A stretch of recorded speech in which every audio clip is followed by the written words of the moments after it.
Welcome back to Secondhand Therapy. We want to remind you that we are not doctors or therapists or lawyers or fucking anything like that. This is not professional advice. It is not. This is not a substitute for therapy. It's also not that. So just don't take it that seriously, you know. Thanks for being here. We appreciate you. We have a Patreon where you can get early access to episodes, bonus clips. We hang out with when we have guests after the pod. You can see those. And we also talk about the episodes after the pod as well. So you can have access to all of that All awesome kinds of bonus content. stuff. You get some merch discounts. You get some early notices of us being like, hey, we fucked up the episode. Here's the episode this week. Who gives a shit? Enjoy. Thank you. Thanks.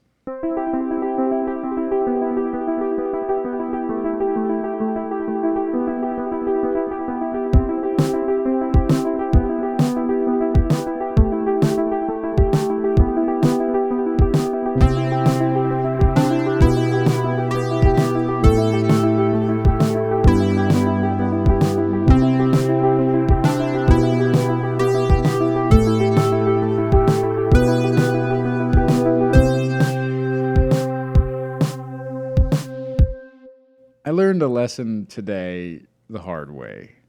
Yeah, that's the only way you learn on being The only way. You know how I do, baby. I took Tell my. me the truth. Was this the first time you learned it? This is the first time I've learned it. You didn't learn it. You're going to do this 3 more times. No. Yep. This is a one and done. Nope. I took my ADHD meds, Uh-huh. which are a stimulant, Uh-huh. and then I had my regular breakfast with the regular amount of coffee that I have when I have a normal day of like being active and all those things. But I was not being active and had a normal day. It was a travel day. So I took my ADHD meds and a bunch of coffee and then went to the fucking airport. And I thought I was going to die on that plane. I was fucking wired, my guy. You were wired when I got you from the airport, yeah. Yeah, you asked me, you said, hey, how was the flight? And I was like, I spent it the whole time like Yeah. just bug-eyed and like, Yeah, you're going to do that tomorrow. no, come You on, do it man. again That's tomorrow. one and done. No, we know that. I did not like it. Yeah. So if you're on the ADHD meds out there and it's a stimulant, hey, don't do that. Hey, don't be a fucking idiot. Don't be a fucking idiot. Yeah, don't double down on it. Yeah, there's no reason I should be that wired to sit on a fucking plane to watch, The Incredibles 2. The Incredibles 2, is that what you watched? Yeah. I've never seen any of that. How is it? Are you serious? Yeah. Are you anti-Pixar or you've never seen The Incredibles? I just haven't seen The Incredibles. I haven't seen Despicable Me. I haven't seen Despicable Me. Yeah. I did watch Inside Out this week because even my therapist was fitting. recommending It's this. fitting. Yeah. Yeah, for what we do here. And I got to tell you, spoiler alert, it was fine. Yeah. Yeah, it's a children's movie, so, right. It was just okay. Yeah. Yeah, it's a children's movie. It just told me things I already knew. Yeah, it's a children's movie, so it's for children. This is where you and I kind of get into it sometimes. I don't know if we get into it, but as a grown man, yes, I do debate with children. Go ahead. I think you place all kind of animated things as that's for kids. That's not true. That's not true because, that's true. Yeah. Yeah, If it's animated, you automatically write it. You're not interested in it's in real animation. hard for me to get into it if it's animated. I liked Moana, but I'm also like, I'm a big Hawaii guy. I love Hawaii. This But, like, fucking guy with a straight face Oh, just this said, fucking guy! Oh, dude, hold on a fucking second. Let me finish my list. I like Moana. I like Moana. I like Shrek. I can fuck with Toy Story. Okay. Why? These are all good. Okay. It was just it's a funny sentence. You know what I'm gonna say? You know what else I'll say? Hamilton sucks. Yeah, that's right. Deal with it. Hamilton, fuck it. It's garbage. Yeah, I know. You were fucking singing the soundtrack for 6 months. Buddy, you're wrong. Sing on it in that. your kitchen, just singing the fucking whatever that Buddy. goddamn soundtrack was. And you know what? Hamilton sucks. I'll say it right into the camera. Hamilton sucks, dude. Why didn't you like what? It's boring. Who gives a fuck? It's boring. It's not entertaining. Who cares? Hey, quick question. Who cares? Hey, quick question. Not rhetorical. Who gives a fuck? You know? Wow. Yeah, it's not good. I didn't know that about you. What'd you do in therapy this week? Oh, man. Well, as you know, I've been gone. I've been on a trip. Yeah. I wonder if this is going to get interesting soon. Yeah. Probably not. I'm purposely dragging it out You're just doing to good. torture you. You're doing good. Didn't you miss me? We talked about the airport. We talked about Hamilton. Yeah. Okay. What'd you talk about this week? Feeling detached from my own reality. Because I've been gone on these trips, and the first like 2.5 weeks was I was down on a film shoot in Nashville, and we were doing like 12, 14-hour film days, like shooting and all this stuff, and like it was just like exhausting, and I was wrapped up in that, and it was hard for me to even know what day it was, let alone like catch up with people or have any kind of interaction, and nobody was really reaching out to me either, kind of thing. So I was just kind of like in this bubble, and it really detached me from my own reality. Like, not only was I away from home, but I was just like isolated. I don't understand, because what you're doing is your reality. You weren't present in moments? I was, but it didn't feel.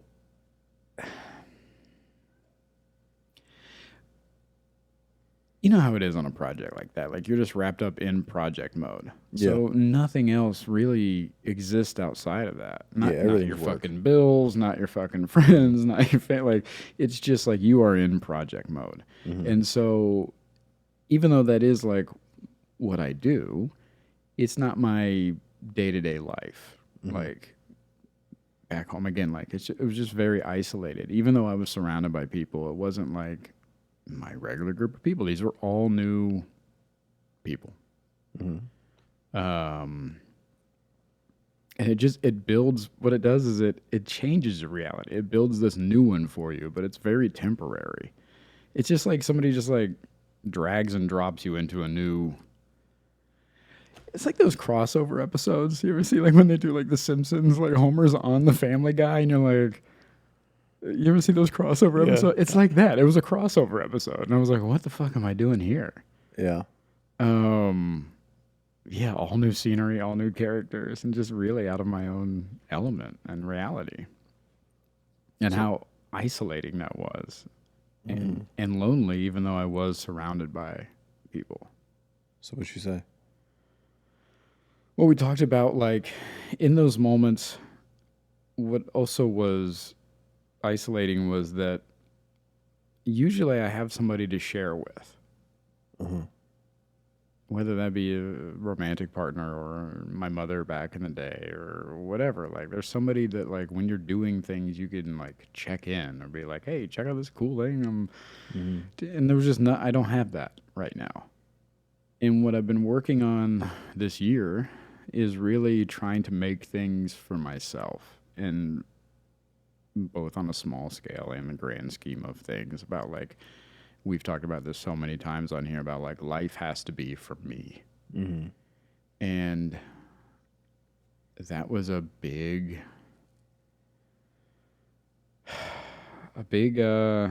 exercise in just like, this has to be for me.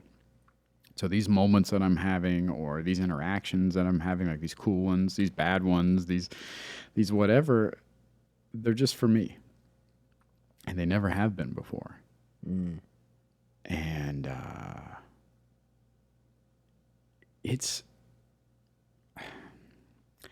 did something for me that it hasn't done before, which is I started to believe in these situations and these moments and these interactions. And I've never really done that before. What does that mean? I don't understand.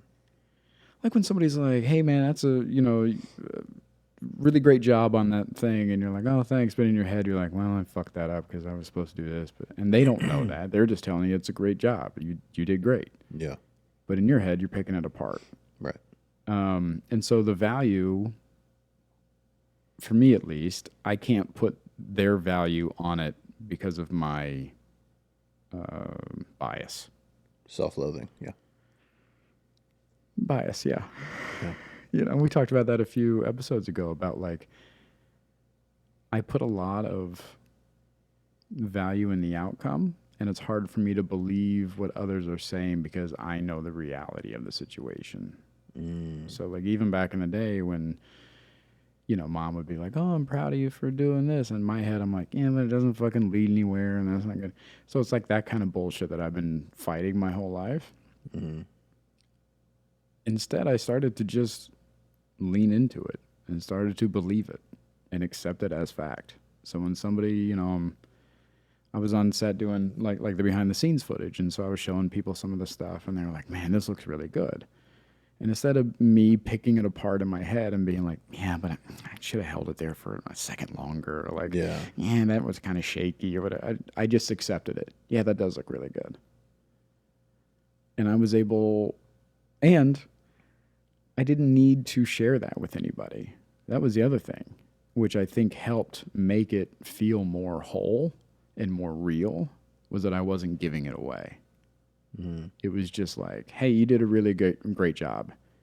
And I just took it and just fucking kept it for myself. What is before when you would give it away? What does that look like?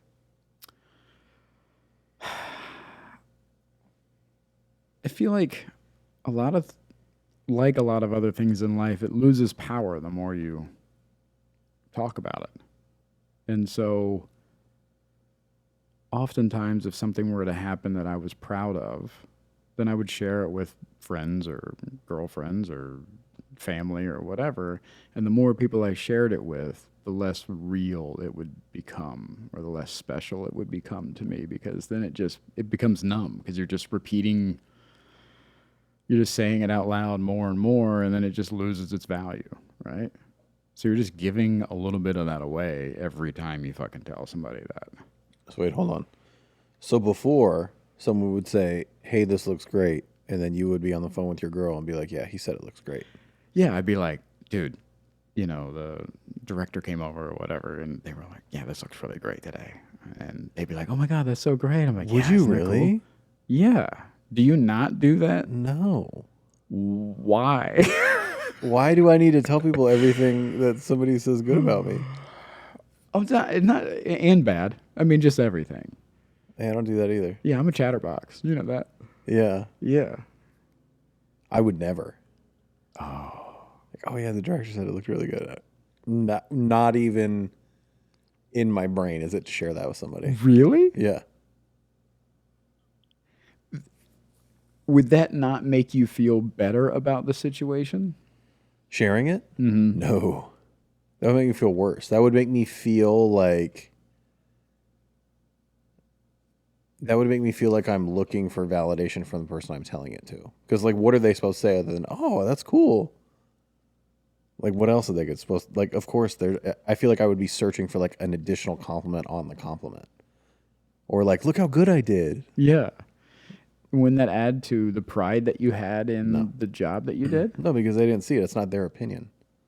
I'm telling them somebody else's opinion, hoping that they share it when they have no frame of reference at all. So what happens when you are proud of something? You just keep it? In what way? If you were to go into the kitchen Yeah. and make an incredible fucking meal, I mean, it looks like something off the fucking Food Channel. Yeah. You're not going to take a picture of that For who? for the gram, Oh, never the gram. to show your girl later. Maybe over the holidays you go back home and you're talking to your mom and you're like, "Yo, you're not going to believe this. I made this thing. Look at this. Doesn't this look just like grandma's fucking Not thing?" a chance. Absolutely not. The only thing I might do is send a picture of it like to my girl and be like, "Yo, you're missing out tonight." But not like, "Oh, look what I did." It would just be like, Really? "Oh, no. So what do you do with pride? Things that you're proud of. What do you do with it? I mean, I'll share it, I guess. But it won't be like a look what I did. It'll be like, Like I said, like, oh damn, you like cook the fuck out of the steak. I don't know. That's so bizarre to me. Yeah. I don't know. Here's the thing I've learned about myself though. That to me feels needy. Like if I'm doing it, then I feel needy. And I don't like to feel needy. Even though needy, all that means is that I have needs. Yeah. But anything that makes me feel anything in the realm of needy, is not my thing. I do not like to feel needy. Yeah, and I guess it's also as far as categories goes, this is social interaction. And this is something I keep forgetting that we have severely different views on. And this, so it doesn't feel needy to me. It just feels like, oh, this is how you interact with somebody. Like I would, if I was proud of something, then I would show somebody that I cared about that, hey, check out this thing I did. Isn't that cool? And it doesn't come off as like, it comes off as pride, but it doesn't come off as like validation or neediness or anything like that. It comes off as just like, I'm sharing this with you. I get to share this with you. Here's the thing. You don't get to choose how it comes off. Only the person receiving gets to choose how it comes off. You can choose how you intend it. Sure. Yeah. God damn you. Yeah. Fucking yes. But What do you mean? You're saying it doesn't come off needy. That's not up to you. The person you're sending to be like, God, this needy fuck. Yeah, good job. It looks good. You don't know how it comes off. that's true. That's true. Yeah, my intent would just be to share Yeah. as a social, like, And I care about you, and this is something that I also care about, so let's connect the two. Yeah. And for me, I'm like, I'm going to send this and they're going to be like, what do you want me to say? Good job. Really? Yeah. I can't do it. Oh, man. Yeah. Yeah, you got to talk to somebody about that. Ah, cool, man. Every Tuesday at 3. What the fuck do you think I'm doing? Yeah. I'm trying to figure out why I hate me. I actually don't know if that's true. I don't know. I don't think I hate myself. No. I think I just like struggle with self-love and self-worth. But my therapist this week said, at the end, she's like, we're getting into some meat now.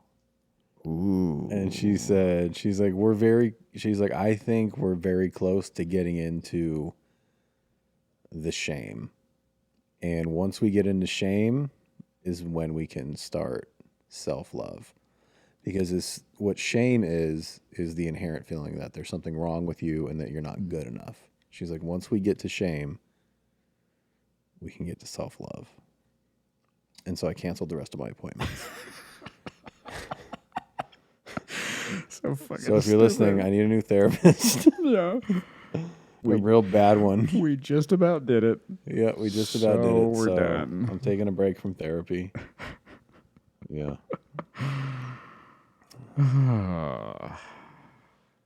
What else did you talk about? Because I don't want to go yet. Why not? Buddy. I will wrap up with this idea of that little part about feeling isolated. Even though I was feeling isolated and feeling lonely in this past over a month now. Yeah. I was feeling fulfilled. Like my cup was overflowing with being fulfilled, with the support from others that I was surrounded by, with the creativeness that I was producing, with being wrapped up in these projects, being busy, like all of these things were filling my cup, and that felt really good. Your cup runneth over. My cup runneth over, baby. And, Good for you, man. yeah, it felt You ever really felt that good. before? Unfortunately, it's always tied to work. When I'm busy and I'm in it and we're fucking doing those long days and like we're, problem solving and doing all that shit, oh man, that gets me fucking going. I love that shit. Yeah, you love to feel important and like feel like you're doing the real thing. I've noticed that about you. Yeah, but sometimes I'm actually am important and actually For am sure. doing the things. Yeah. Yeah. But The way, sometimes you are those things and you don't feel like it, yeah. but you got to feel it. Yeah. Yeah. Sorry, the way you said it, it came off as like you're not really important. You just feel that way, and I was like, No, wait, hold on a Yeah, minute. trust me, I know how you hear things first. Exactly. I was like, hold on, let's stop. Hold on. You trying to fucking embarrass me on the You pod? trying to embarrass me right now? No. Yeah, I do. It gives me fuck. It gives me purpose. God damn it. Yeah. Yeah. Yeah. I feel like I have a purpose Yeah. in those moments. Yeah. God damn it. Now say it with me, and we knew that. And we knew that. Well, I didn't know that. Oh, I thought you knew. No, I'm just finding out. Yeah. Excuse me, we're having technical difficulties. I'm just finding out. I just found a thing out. And we'll be right back. We'll be right back. I just learned something new. We're gonna go to commercial. I thought you knew that. No, dude. Buddy. Yeah, You break it right now? Fucking wrecked my fucking brain just now. Did it? Yeah, man. That was a What's happening in your brain? A on-air epiphany. What's happening in your brain? I just didn't know that was why it made me feel good, was that I actually felt like I had purpose in those moments, because in those moments that I'm not busy or feeling as if I'm needed, then that's exactly what it is. I'm not feeling as if I'm needed at all in any aspect. And especially because when people don't check in and, these kind of things, I feel forgotten or unnecessary. And so it's that kind of thing where you're like, nobody's going to know. It's the Irish goodbye, I'm like, nobody's going to know if I slip out. Yeah. And that leads down a dark path. And that, we know that. And we know that. So yeah, it feels good to feel needed. Feels good to feel needed. You disagree with that? No, I don't. What's going on in your brain over there? I'm just thinking about you in relationships. Why you got to go there, man? Why? Because we're having a good time. Yeah, when your partner needs you, oh, that's when you are happiest. Yeah. Yeah. But when you're not needed and it's you guys are just two independent people, you be struggling, dog. I do be struggling. Is that acts of service? Is that love language that I'm giving? Is acts of service? That's codependency. That's I don't have a purpose without you. That's codependency, my boy. Yeah, you're right. Yeah. Yeah, you're right. Fuck. Yeah. All right. And that's okay. Because we're working on ourselves. We are working on ourselves. Yeah. Hey, what else you got? We're learning stuff all the time. We're learning stuff. No. Hey, you go. I don't wanna. Come on, baby. Give me that meat. Yeah. We're talking about. Well, in all honesty, last week was even bigger, but that's all stuff I'm not going to talk about on the podcast. Yeah. And we know that. But that one ended with,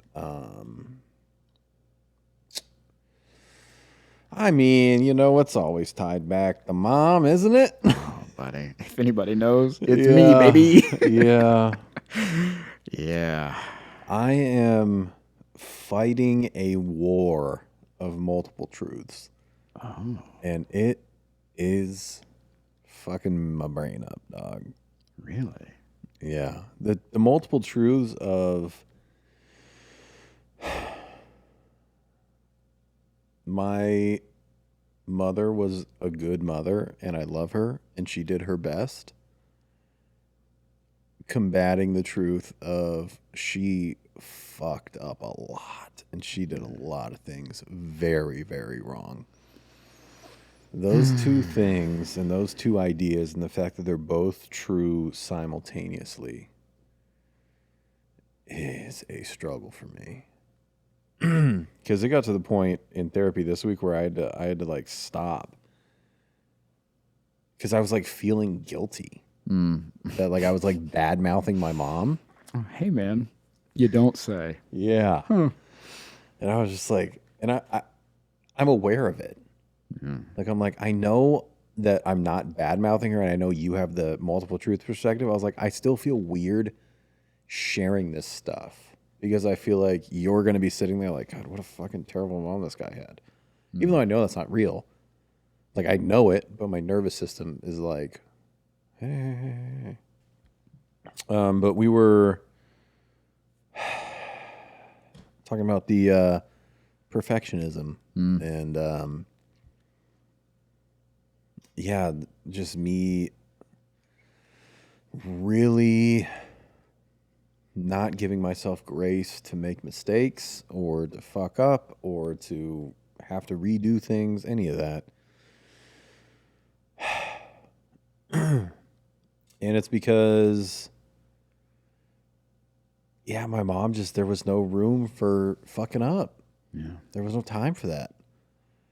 And like, my mom was like, if I like knocked over and spilled something, it would be like, I told you to be careful. What did you think was going to happen? And it's just like, bro, it's an accident. Yeah, there's no grace for error. Yeah. And it's just like things like that. And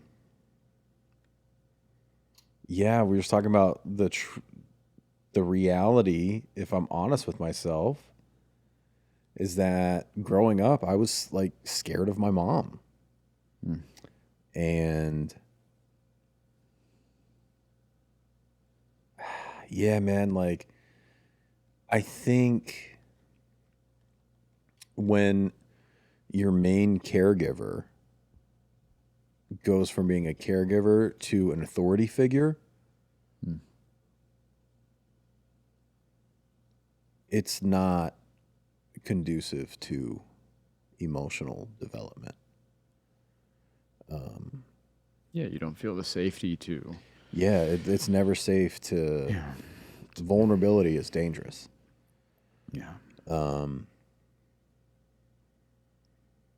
It's a weird thing just to look back and remember, yeah, just how scared I was of like making a mistake. Yeah. And it's unfortunate that that my nervous system, that's like tattooed on my nervous system. So now, like, if there's a fuck up or I make a mistake, like, it feels like if I'm going to be late somewhere, it feels massive. Yeah. And it's unfortunate. And I don't know. I just hope that realizing these things now and working on them in therapy, I hope I can learn how to give myself grace and, you know, more importantly, how to give other people grace, because I find myself constantly holding other people to that same standard. Yeah. Like, we don't have time for, like, get it right the first time. Like, what are we doing? It's not that hard. Hey, settle down. Yeah. Like, you don't have to get it right the first time because we have nothing but time here. But I just have that fucking programming, man. I don't know what to do. It's very defeating because it's come to be something I don't like about myself. The more I see it, especially the more I'm harder on other people. Yeah. What you got? My therapist and I are working on getting outside of my comfort zone. Yeah, make it about you. I'm flipping it back to know, you. I'm just fucking with you. I'm gonna kill you. You got so mad instantly. So fast. Instant rage. Instant rage. Hey, if you're not watching this on YouTube, you got to see his face right there. You got so mad. Instant rage. Oh my God. So funny. Oh God. Go ahead. Leave all that in. I'm serious. Okay, go ahead. Make it about you. Go ahead. What we're doing is getting me out of my comfort zone. And one of the issues is with my food, right? Like trying new things, doing all that. So what you have sensitive stomach, if people don't know. Yeah, it's all fucked up. It's not. all hot girls have bad stomachs. It's so true. Here I am. So what she was trying to get me to do is do these exercises where that I know that I don't have anything planned, that I know that I'm in like a place where like I don't have anything to do. I'm going to be home all day, whatever. Try something new and be adventurous. And that way, if it goes bad, it doesn't fucking matter. I'm at my house. Yeah, it doesn't fuck anything up. It doesn't fucking. I have no plans. I'm not gonna see anybody. I'm at my house. Like there's safety there. I can feel secure in those moments and all those things. Right, to work on those, to like slowly chip away at it. So, have you thought about creating these I'm sorry, I just thought of your face again. these scenarios and these exercises where you can allow yourself to be late, even in a safe setting somewhere, to know that like, hey, like with me, like you can practice with me, like I can't. I physically can't. I know. And What does that's that look I like? mean. Give me. What does that look like?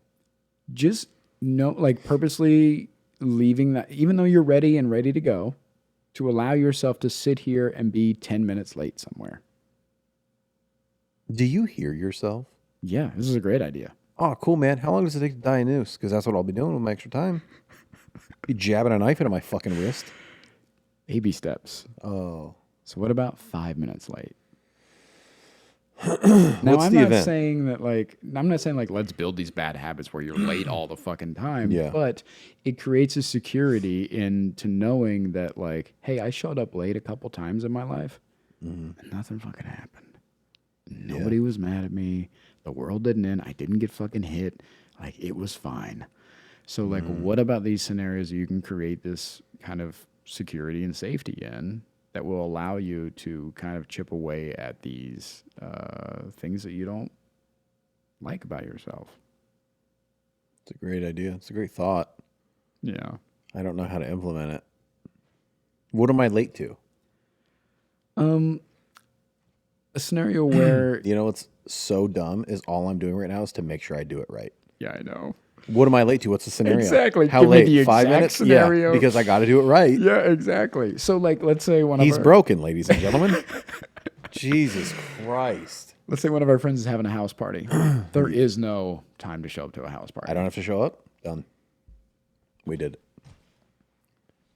I could do that, no problem. How late do I need to be? 3 days? I don't know how your therapist does it with you. What? That's my fucking dream. The house party's on Monday. I text you Wednesday. I'm gonna be late. I'm gonna be late tonight. And she goes, what? That was Monday. And I go, you gotta be shitting me. Huh. I could have swore. Don't act like you haven't done that before. Of course I have. That's my go-to. Yeah. I got the wrong day. Tuesday. Yeah. But yeah, any scenarios where a house party where there is no like real time, Yeah. then you can allow yourself. You can tell yourself like, "Hey, that house party's at 8," and then know that you're not going to go there until 8:15. And that way, nobody's mad at you. You're not going to be in trouble. You're allowing yourself to work. This on doesn't it. work because I would not go to the house party. Do you know what I mean? Like I'm truly trying to be like, okay, the house party. I would never go. I wouldn't. All right, okay. Sporting event. There's no real time to go to a fucking sporting event, you know? Yeah, that's true. So you and your girl go to a baseball game. Here's the thing with sporting event. I'm not dating a lesbian. Here's the thing. Cut it out. You got to cut that one out. I'm keeping it. Is it still June? Yeah. Fuck. Sorry. I love lesbians. Well, yeah. You're taking them to baseball games. That's a callback. That is a callback. We usually go softball. So for that, it would have to be leaving the house. Because if we have a thing, because traffic, parking, you never know what time you're going to get there. Yeah. But if we have a thing of, all right, let's leave for the game at 6, my key better be locking that door behind us at 5:59. Okay? That would be the test for me. I know. I know this all too well with you. Yeah. Yeah, you do. But that actually is a good way to like implement it. It's like setting myself up to be late in safe situations. That makes sense. Yeah. Yeah. Baby steps. Does it give you anxiety just thinking about it? It sure does. I have another question for you. Okay. Have you been able to turn this anxiety off around your mother now that you're older? Making mistakes? Yeah. And are you still fearful of her? Nah, she's so tiny. Yeah. Yeah. Yeah, I don't think I have that anxiety around her anymore. Because I have broken out of, like, I did life the way she does life. Like I did, I had the job and I climbed the ladder and I saved and I bought a house at 21 and like I did all those. But now that I moved to LA and I don't have a day job, and like she does not get it. Yeah. All she does is worry about like, how are you paying your bills? Are you like, now that I have that and she doesn't get it, I'm able to look and just be like, oh, we're just so different. Like I can see now that she just doesn't get this way of living. Very black and white, which is where I get that from as well. So yeah, I don't have that anymore because she doesn't understand what I'm doing at all. Yeah. And I'm okay with that. I don't need her to get it. I don't need her to sign off on it. Okay. So we're dealing with young Louie, not... We're dealing with programming. We're dealing with little Louie. Louie. Little Louie, who was scared of the dark and got sent back to his room. And yeah, he is. He's around a lot. Yeah, that was my homework one week. She asked me to picture little Louie, and like what would his ideal like safe space, like what does it look like? Yeah. And I was just like, I don't know, probably like an indoor basketball like gym. And my dog growing up, I was like, if he had a dog, a basketball, and a hoop, and like some food, I was like, he'd be on top of the world. And she goes, all right, put him in there. And throughout the week, just peek it in the gym and check on him, see how he's doing, see what he needs. And I did that. And it was weird. And every time I checked in, he was like, dude, I'm great. Really? Yeah. Yeah, dude. The inner child is it's a weird one. Yeah. I gotta work on that more. Yeah. I don't ever talk to... You ever talk to little Michael? No. Do not say fat Michael. I almost did. I know you did, almost you piece of shit. I know. I told you my therapist called me out on that, right? Yeah, as she should. She's like, let's start with stop calling him fat I'm calling Michael. him fat Michael. I was like, Let me ask you a question about little Michael. all right.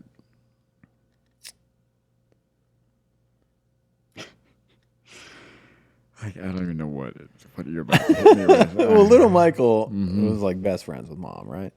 Yeah. Did mom ever hit him? No. What about little Louie? What about him? Mom ever strike down on little Louie?